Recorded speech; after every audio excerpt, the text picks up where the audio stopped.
A few moments. Hi guys, ಇವತ್ತೊಂದು ವಸ್ತು ತಂದಿದ್ದೀನಿ. ಈ ವಸ್ತು ಏನು ಮಾಡುತ್ತೆ ಅಂತ ನೋಡ್ಬೇಕಂದ್ರೆ ಎಂಡ್ ಮಟ್ಟ ನೋಡ್ಬೇಕು ವಿಡಿಯೋನ. ಈ ವಸ್ತು ಏನು ಮಾಡುತ್ತೆ ಅಂತ ನೋಡೋಣ ಬನ್ನಿ ಗಾಯ್ಸ್. ಇವಾಗ ಹೋಗೋಣ, ಲೆಟ್ಸ್ ಗೋ. ಅಣ್ಣ, ಈ ಗಾಡಿ ಚಾವಿ ಸಿಕ್ತ ಯಾರೈತೆ ನೋಡು, ನಿಂದ ಮತ್ತಕ್ಕೆ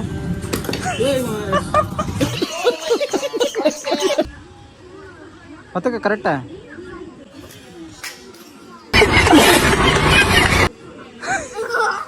ಅಕ್ಕ ಎಷ್ಟು ದಿನ ಆಯ್ತಕ್ಕ ನೀನ್ ನೋಡಿ, ಚೆನ್ನಾಗಿದ್ಯಾ ಅಕ್ಕ? ಕಣಪ್ಪ. ಹಣ ಬಂದ ಇದು ಯಾವ್ದೋ ಒಂದು ಗಾಡಿ ಚಾವಿ ಸಿಕ್ಕಿತ್ತು. ಗಾಡಿ ಚಾವಿ ನೋಡು, ನಿಮ್ದ ನೋಡು, ನಂದಿರ ಗಾಡಿ ನೋಡು ಹತ್ತಕ್ಕೆ ಚಾವಿ. ಹೊಟ್ಟೆ ಎಷ್ಟು ಉರ್ಸ್ತಾವ್ರೋ ಆ ಭಗವತ್ನ ನೋಡಿ. ನಡುವಿಂದ ಹತ್ತಕ್ಕ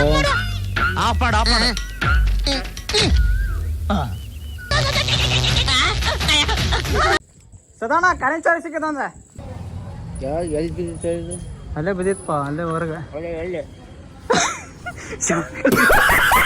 ಯಾರ ಕಾರ್ ಚಾವಿ ಸಿಕ್ಕತ್ತು. ಏನ್ ಮಾಡ್ಲಿದ್ನಿ? ಯಾರದ ಕಾರ್ ಚಾವಿ ಸಿಕ್ಕತ್ ನೋಡು. ಎಲ್ಲೋ ನೋಡ್ದಂಗೈತಲ್ಲ. ನಂಗೂ ಹಂಗೆ